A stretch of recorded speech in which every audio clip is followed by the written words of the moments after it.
David Starr was a friend of mine. David, back in 2010, he was driving trucks in the Truck Series.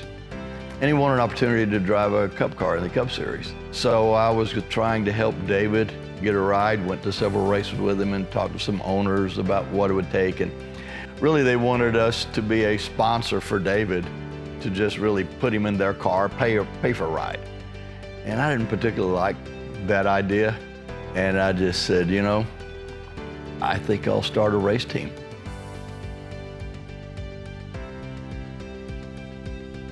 They would help me get an interview with Roush. And in December, we made a deal with Roush to sell us chassis and Roush Yates engines. When I walked out of the Roush building, it all of a sudden dawned on me, I had made a deal for all the parts and people, but I didn't know a single person in NASCAR other than David. I was almost out the front door and I stopped and turned around. Scott Bowen was a gentleman I was working for at Roush. And I said, by the way, Scott, I need a crew chief. He said, yeah, we know one in here, call him. I had my cell on. As I walked out of the car, I dialed this number. He was my first employee, and little by little, with some people he knew, we put a crew together. In April, we were ready to go. We thought we were ready to go racing, and we ran 8 races with David during 2011. And our very first race was at Texas Motor Speedway, and that April of 2011, we backed off for our first race in the NASCAR Cup Series. But we did not finish our first race, wrecked on lap 180, and that broke my heart because this was a really pretty car, and I wasn't prepared for wrecking the car. Our second one, when we come up to the 600, which was crazy to try for. Our current driver, Casey Kane, actually put us in the wall coming out of turn 4. So that was kind of an ironic twist that came off full circle, and now he's driving for us. And it wasn't until the third one that we actually finished a race, and we actually finished 27th at Bristol. And that was like a win for this little team. So we ran part-time until 3 years ago. Now, 3 years ago was our first full-time season. The most memorable race and/or races for me seemed like it was always the Speedway races. And for the first 2 or 3 years, we didn't run Speedway races because we knew that everybody wrecked. But Wale talked me into it. Michael McDowell was driving for us, and Michael's an excellent Speedway racer. I can remember going into the final lap being second and having a chance to win the race. I don't remember where we finished, but we didn't finish bad.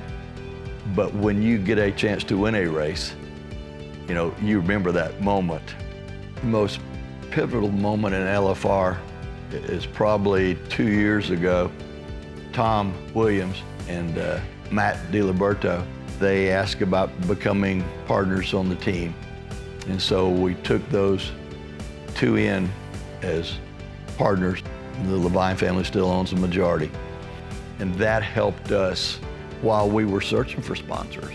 WRL is one of the main sponsors of LFR because the Leavine family's tied in. My wife and I started. WRL could not handle on its own the sponsorship that we needed or the capital we needed to get LFR where we wanted to. WRL has used Procore, I think it's 5th year now, as their software and their management tool for projects. It became so user-friendly. They did a lot of things for us, customizing and helping fit in with our accounting software. So I guess it was last year, we were going to have a construction seminar here, and marketing just said, hey, let's call Procore. So we did and reached out and asked them initially if they would be interested in sponsoring our construction seminar here for the Charlotte area.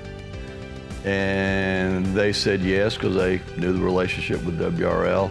And I think they were the one that asked Todd, our VP of marketing, about, hey, what do we got to do to be on a car?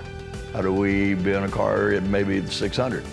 That started, and it realized that we could help one another in the B2B and the business relationships.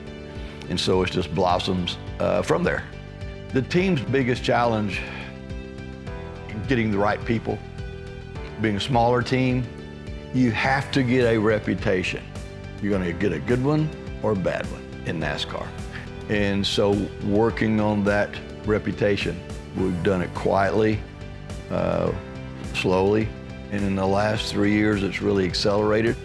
But recruiting and getting good people from other teams, the more we're able to get those people, then other people see that and wanting to come over, hey, we'd like to join that organization. A close second is sponsorship.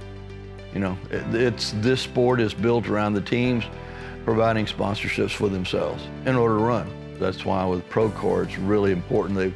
They've come along at a time when we were building, we wanted to build, you know, that sponsorship has really helped tremendously. Our biggest successes have been that we have acquired quality people, you know, Casey, and then key spots in here from our crew chief, car chief, engineers, shop foreman. It's all about resources, and money isn't the only resource, it's people.